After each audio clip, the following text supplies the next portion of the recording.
Jy luister na die Fairies and Folklore podcast deur Ronel. Ek is donker fantasieskrywer Ronel Janse van Vieren. Met meer as 'n dekade van rondsniffel in stowwerige volkskinderboeke, om wesens van verbeelding wat my nuuskierigheid aangewakker het na te vors, is ek hier om die volkskunde in 'n neutedop te deel en hoe ek dit herverbeel het vir my skryfwerk in 'n oorsprong van die vee. Hierdie is die Fairies and Folklore podcast. Hi, ek is jou gasvrou Ronel Janse van Vieren. Noem my sommer net Ronel. In vandag se episode gaan ons voort met ons verkenning van die veeryk. Hierdie episode is geborg deur my boek Eens, Verhale, Mythes en Legendes van Veerie, beskikbaar in meeste formate. Leer meer oor hoe Veerie se geheime onthul word deur te gaan na ronelthemythmaker.com/my-books. Die hosting van die podcast word betaal deur my boekverkope, maar jy kan vir my 'n koffie koop om te betaal vir die tyd wat ek insit om hierdie podcast te skep. Gaan na buymeacoffee.com/Ronel om my te ondersteun. Dit kan eenmalig wees, of jy kan my weer in die toekoms borg. Jy kan ook altyd die podcast as 'n luisterboek koop om te help met die hosting. Gaan na payup.com/Ronel Janse van Vieren/collection/Fairies and Folklore podcast audiobooks om my te ondersteun.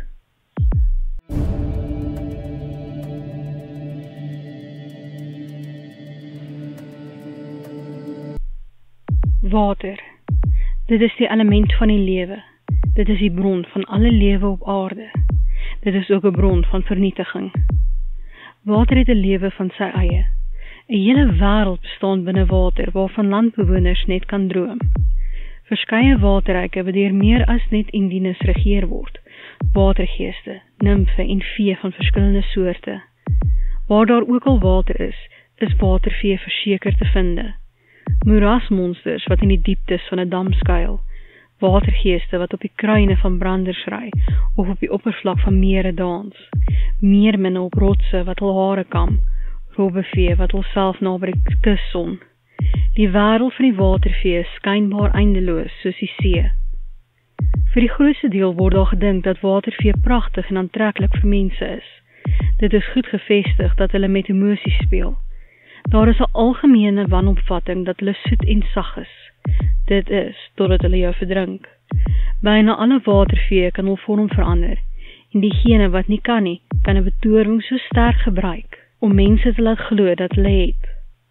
Alhoewel hulle aan hul waterbron gebind is, het hulle maniere om vrylik deur die wêreld te beweeg deur onderling verbonde waterwee. Die meeste het 'n groot liefde vir musiek en gebruik dit om mense in te lok. Sommige is in die gewoonte om towergeskenke aan mense te gee, hoewel die meeste meer daarin belangstel om hulle te eet. Water is die mees gereisde roete in die veeryk. Die punte waar land en water ontmoet, is deure tussen wêrelde.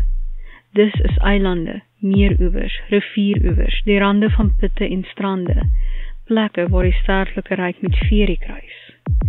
Dit is hoekom mense sedert vir ewig gewaarsku word om nie naby die rande van strome te rus of te slaap nie. Hulle kan per ongeluk die veeryk binnegaan of onder die betowering van die watervee wat daar woon, val. Om in 'n getypoel te val kan wees soos om deur 'n deur tussen ryke te val. Daar is soveel watervee dat ek sommige met soortgelyke eienskappe moes kombineer.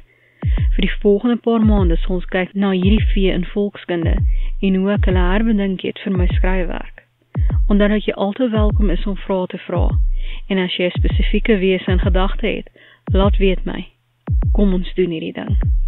Ek hoop dat jy hierdie episode van die Fairies and Folklore podcast geniet het, en dat jy iets nuuts oor die vee geleer het.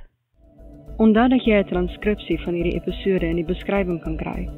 As jy nuut is by die podcast, hoekom jy na my webtuiste ronelthemythmaker.com gaan en 'n gratis kopie van Ongesiens, die tweede boek in die veeverhaalreeks kry nie. Toe 'n volkskunde, toorkrag en gevaar wag. Pas op!